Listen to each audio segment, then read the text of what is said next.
Welcome to Adventures in Real Estate. Darwin German has been an active real estate investor for over 30 years.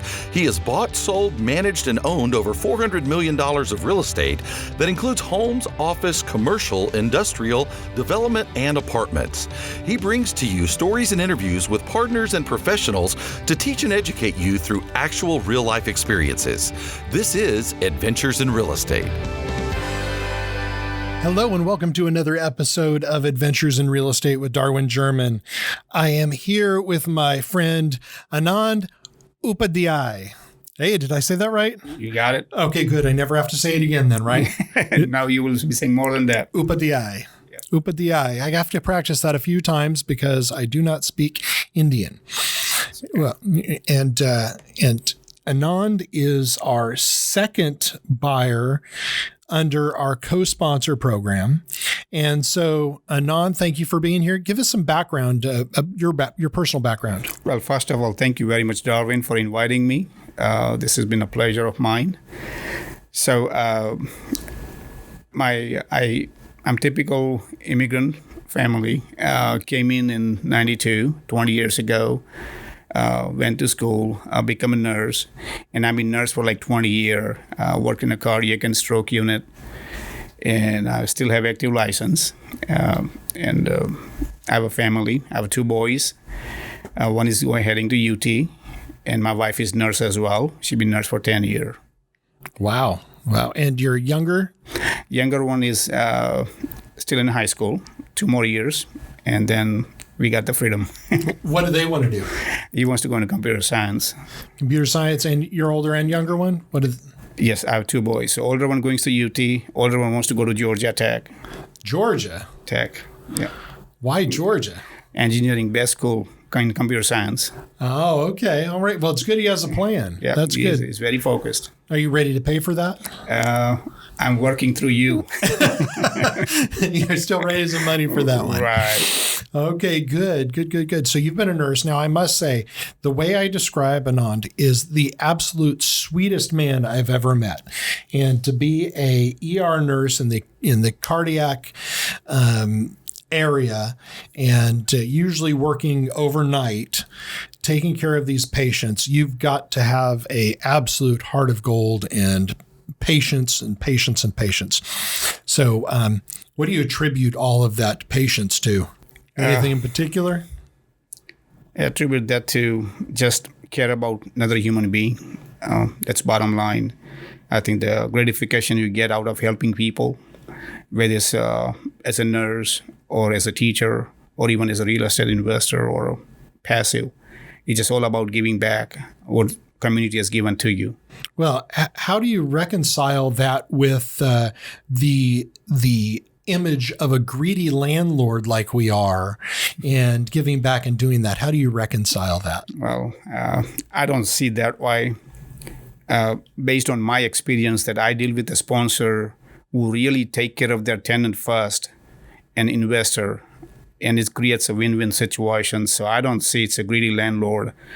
We are providing them the best living condition, creating a healthy community, and in that process, we profit from that. So it's creating a good situation for all of us. Great answer. I love it.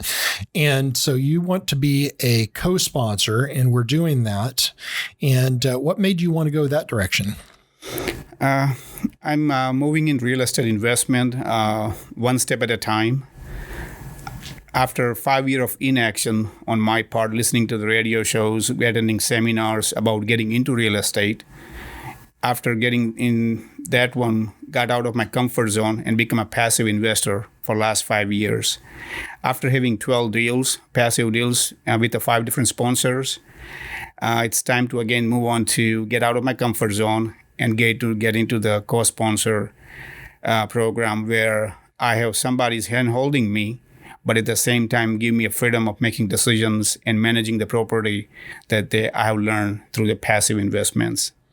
That is awesome. Getting out of those deals. See, and that's one of the things that I was shocked about when meeting you. You're like I said, you're such a nice guy, very mild mannered, and then turn around and look at it, and all of a sudden I see, wait a minute, he's invested in 12 different deals, and that is an impressive feat to be able to do.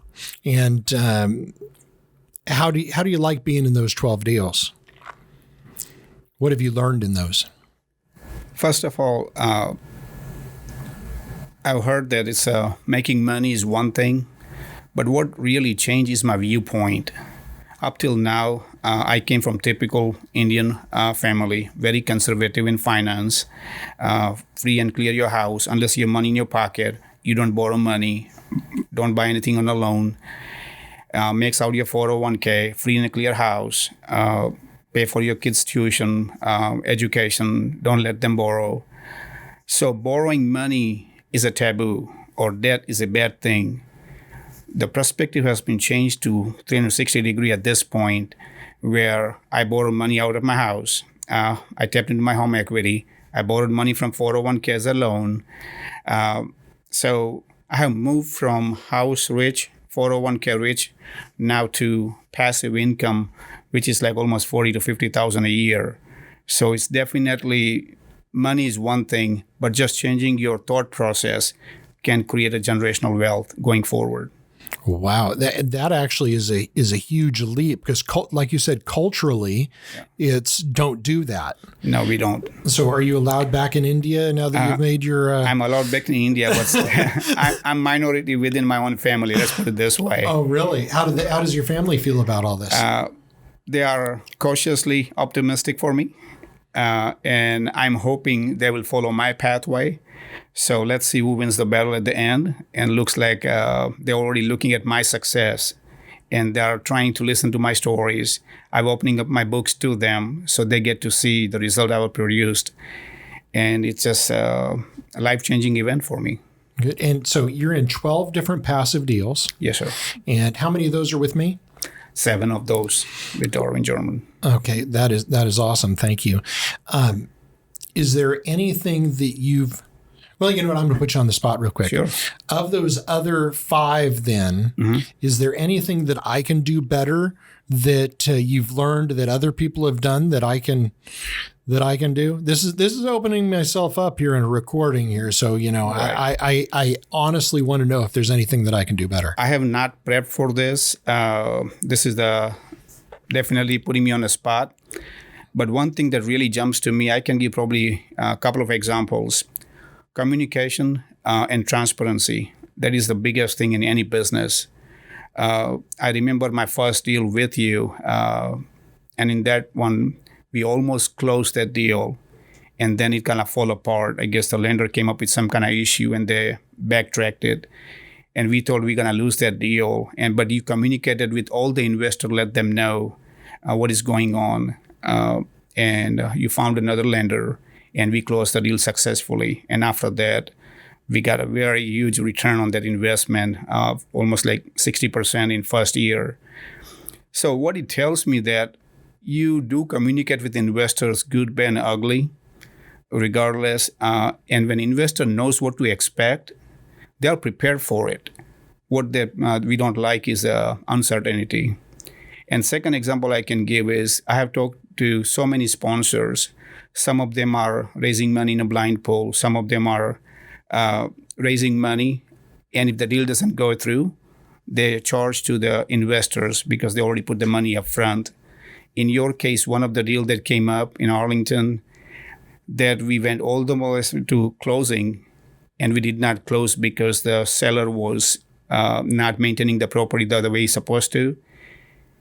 And we lost that deal after going through all this thing. What really jumped on that situation was you return all the investors' full money back plus 5% towards their investment. You put your money in line and got taken care of investors. So I have never seen anything like it in this day and age, where investors are prime focus for a sponsor. And that kind of really earned my respect. You asked me about co-sponsor program. You think that you selected me as a co-sponsor to be part of you, but I've selected you as well, my sponsor, out of 6 of them. Well, that is awesome. That is awesome. Now, I remember a story, and I was going to tell this in one of the previous podcasts, but I wrote it down because I'm pretty sure that one of the first meetings you were going to invest in a deal. And do you remember? Do you know the story I'm going to tell? And you came to my office. Mm-hmm. Do you know? I remember that distinctly. Okay, then you tell me so I don't screw it up. So, as I said, that I was listening to radio show for like almost 8 years. And on August of 2014, I became a member of that club. And in October, in August or September, I met you in that club as other sponsors were standing there. And I just kind of hand and shook your hand. I just basically finished my 2-year seminar with them, learned all that I need to learn. I skipped the single family step and jumped straight into multifamily. And the first deal came across was yours. And we sat down. I came to you. It was my first deal. I was very anxious.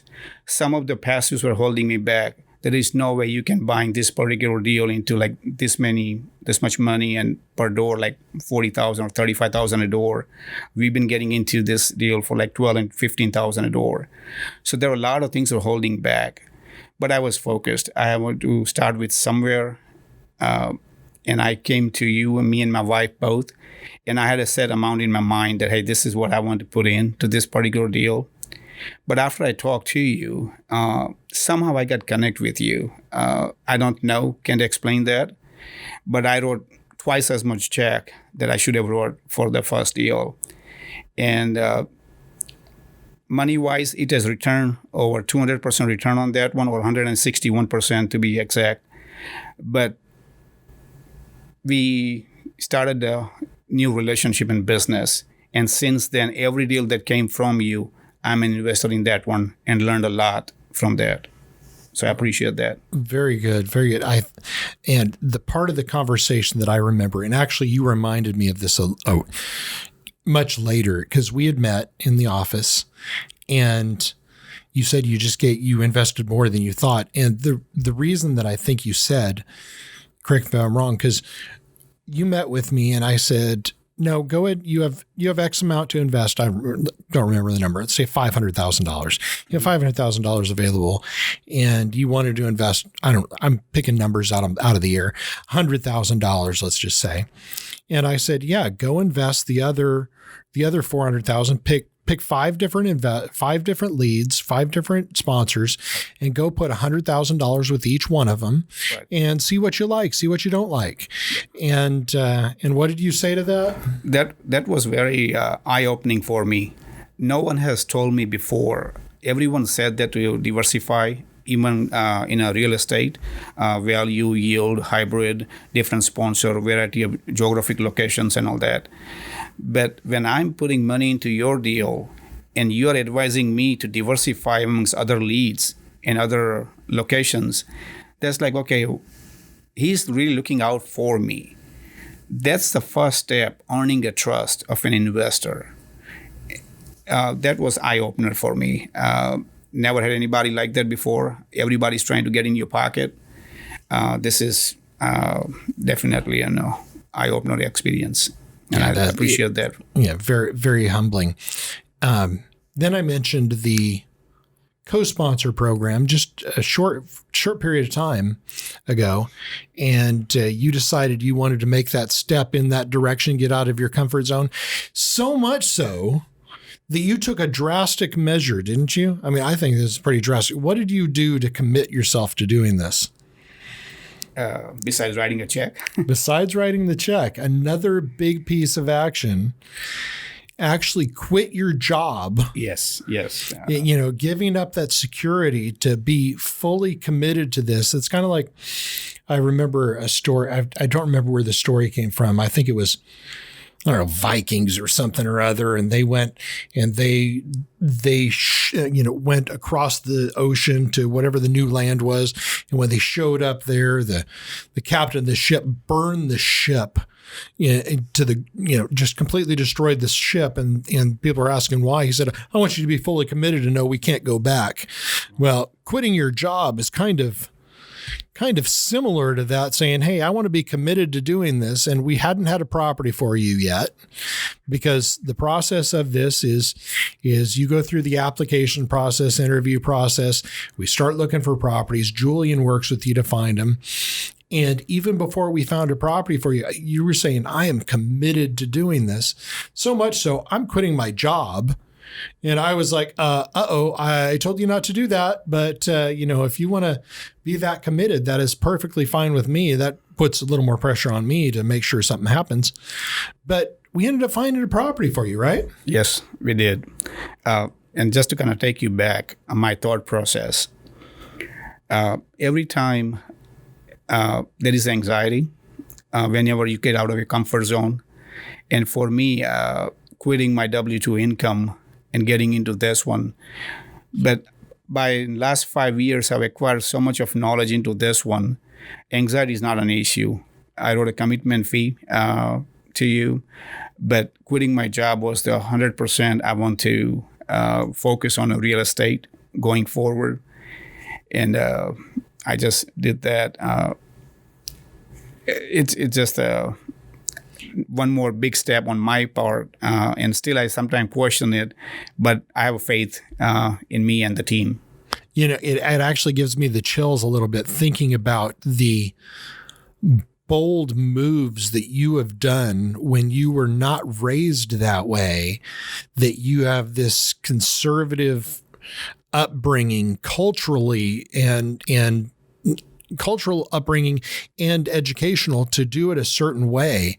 Right. And you're stepping out of your box a couple of different ways. That is, for anybody out there listening to this going, you know what, these are bold moves going against your whole training and your whole thought process and everything else.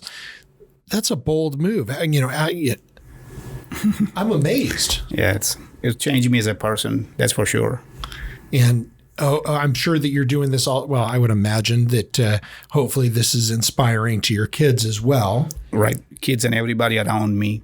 Everywhere I go, I talk to them about my experience. I want everybody to feel the freedom that I have. And you cannot give a freedom to somebody else if you are in bondage yourself.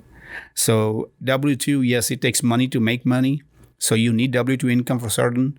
But then you have to step out of your comfort zone and take the step, and you will get a reward for that one. So, yeah, it's a blessing. That is awesome. What does your wife think about all this? She got full support?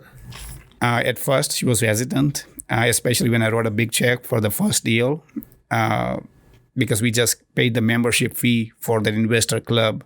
That was a big check itself. But I said that we have to learn this. It's knowledge is the power. It's not the money. Let's learn, let's get educated, and then invest. We cannot go wrong with that.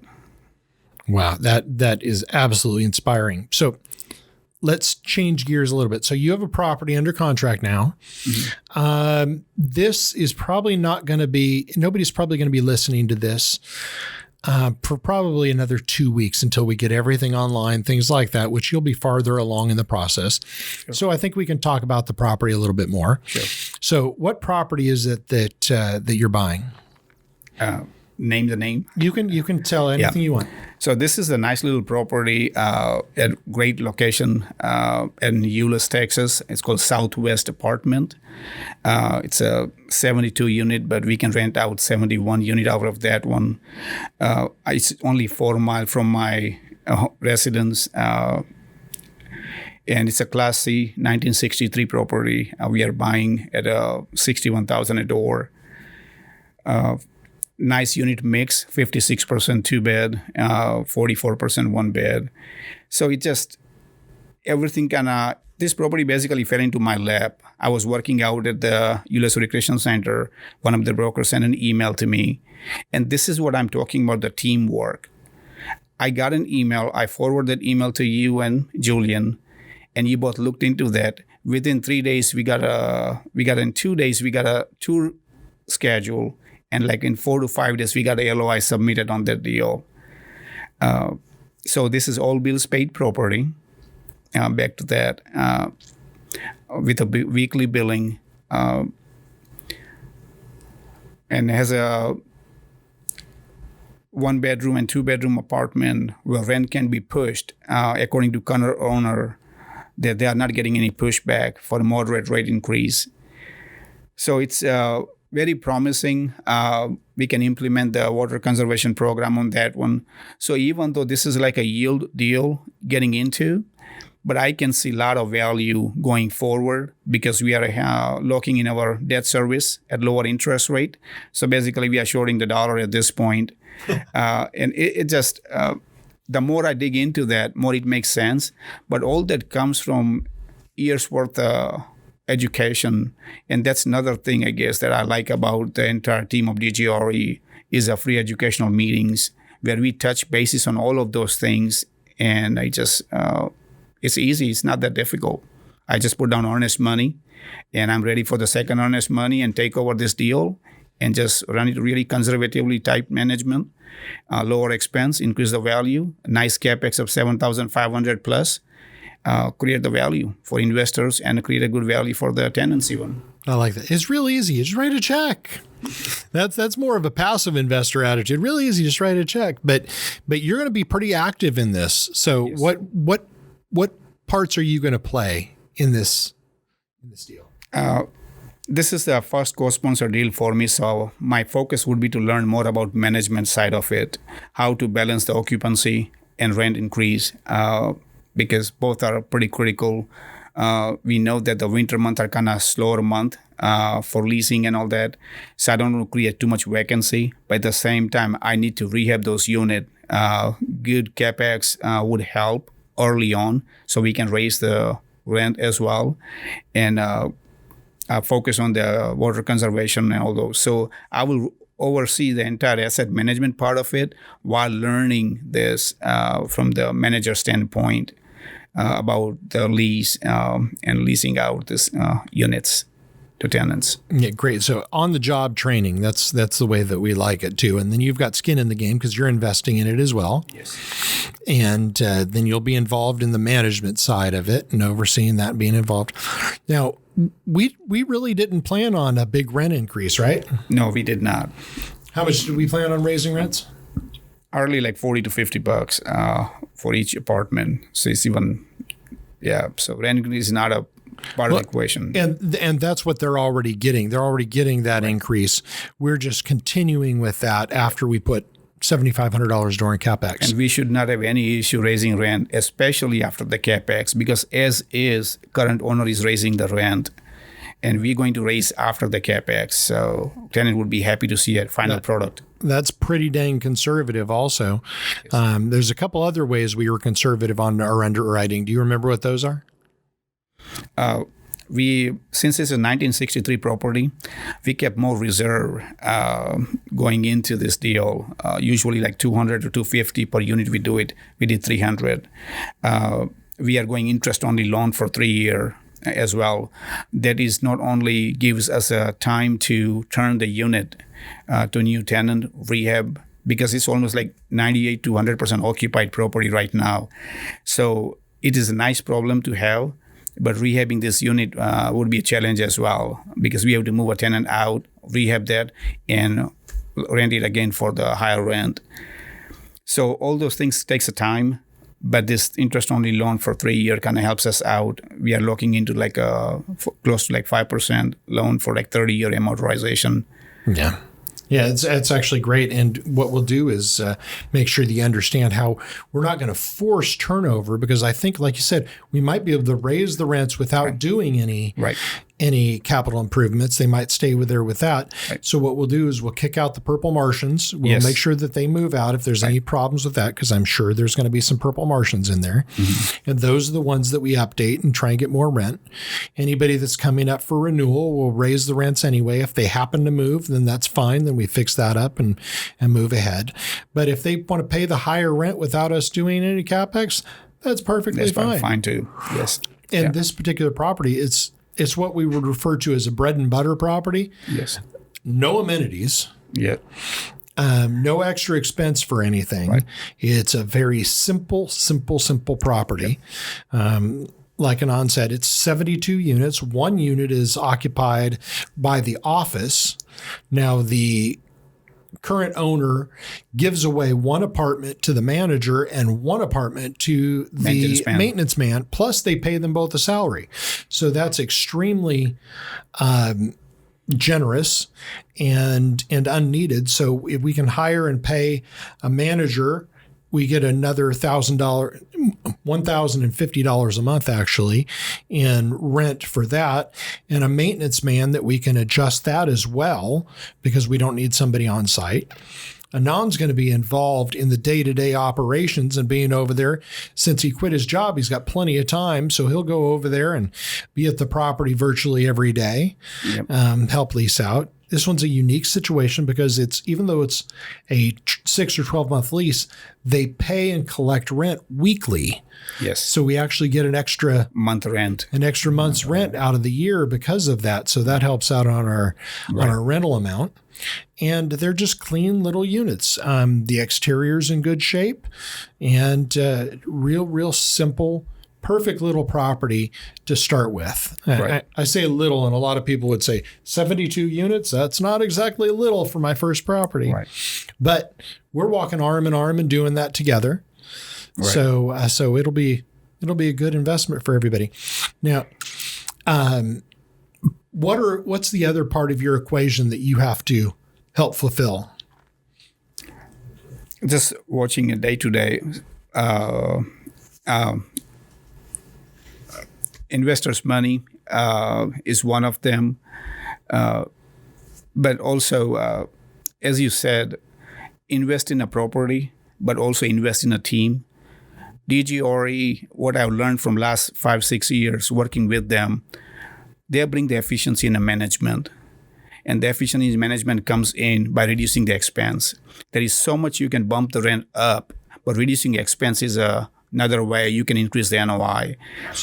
And what I looked into that one is, I was just sitting down the other day and calculating, if somehow I implement the water conservation plan, somehow I cut the cable bill or start charging that back to the tenant, if I increase the NOI to like $50,000 per year for this particular property, that raises the value, considering today's cap rate, to almost like $1 million. Because $1 raise in NOI is like almost $14 raise in the value, $14 to $16 now with a low cap rate, or maybe 20 now at this point. But anyway, so a lot of ways we can do these things. This is not the first for the DGRE. It's first for me, but it doesn't feel like it is a first because I've been through this mental routine. Every passive deal I have done, I've looked at their pro forma, their very conservative estimate, and always under-promising and over-delivering. And that's what I intend to do with this as well. Yeah, and I love that you're going to be actively involved in that on small properties. That's where the biggest challenge you have is you don't have as many economies of scale. And 72 units is a decent size, right, but still not quite as efficient as it needs to be. But having you there and being involved in the day-to-day until get it all up and running perfectly smooth so that then you can actually move on to your second deal, which you want to do relatively soon, because this is a yield deal. This should be throwing off cash flow within the next 90 days. Right. So it is yield just because we are giving the distribution within 90 to 120 days. We'll start that. But it creates a value going forward. It's very slow and methodical process. It's not overnight jump, but it's very comforting, a good way for me to learn, get into this deal and learn the management side of it. So it's just a perfect blessing for me that I got this deal. Yeah, it is. Yeah, I think it's a good deal. It's funny. I looked at it about 4 years ago, and quite honestly, I need to go back and look at that. When we were filming for the TV show, we actually filmed at that property too. So that would be an interesting thing to go back and look at. But nonetheless, we've got a great property. We got a great co-sponsor. Anand is going to be extremely diligent and extremely thorough on everything. And the other part that he's going to do is he's actually responsible for raising a lot of the money. So we're going to have to raise how much are we going to have to raise? So all in, this deal is close to 5.5. Down payment is $2 million. So we are raising roughly 3.5. We are raising $2 million. And 3.5 is the loan. So yes, so $3.5 million loan, raising about $2 million, and raising $2 million. Somebody might say, "Oh my God, I can't raise $2 million." Right. So, how do you feel about raising $2 million? Just tell them that I'm a passive investor as well in this particular deal. What I see, I want them to see that, inform, educate. And they know what exactly getting into this deal, yield, while they're waiting for the value to bump up. Excellent location. It has a 5-acre garden just across from the property. So this area is developed. City of Euless is very hard to do business because they don't allow any business and other motels and all those things around it. In fact, I found land in front of the property. The original owner wanted to sell that for $17 per square feet. And finally, the deal fell apart at $14 only because City of Euless did not allow a motel in that particular land. So based on that one, this is a 2.5-acre land that we have our property on. It's close to $1.5 million just for that land value. So I want investor to see what I am seeing, just show them. And this is not like a gimmick. It's just like what is there is there. And a lot of investors I know over the years, I've made a network with them. And being conservative to begin with, that part is not going to go away ever. So I'm going to run this property that way. That is absolutely awesome. I look forward to being a partner, and you've already been a partner of mine for many years and many deals, and I appreciate all your support, and I am glad that we're doing this, and I'm glad that you're in that co-sponsorship program. I am very proud of you for these big leaps you're making. You've overcome a lot of internal challenges and external to come to this point, and it's bold, brave moves, and I'm happy for you. I'm happy that you're taking those. Thank you to you and your team. I could not have done it myself because all the experience that you have over the years for like 30, 40 years, entire DGRE team has 100+ year experience. And me coming in, and I'm just basically running with it. So it's not a hard work on my point. I give credit to your entire team. So thank you very much. I appreciate your help. Thank you so much. Thank you. Any final parting words for anybody? Just get in. Stay positive. Don't listen to things. Listen to your gut feeling. Get started with something. There is always deal in the market. A lot of people are saying his market is at peak and all that. But and raise the capital. Use everything you can do, as I said. And just happy investing. Couldn't have said it better myself. Thank you so much, Anand. Thank you very much, Darwin. All right. Bye. Yeah, bye. We hope you enjoyed this episode of Adventures in Real Estate. Please share this information with family and friends so that they too can benefit and learn from Darwin German's experiences. If you are interested in learning more or even becoming a partner or investor with Darwin German, please go to darwingerman.com. Follow your dreams and invest in real estate.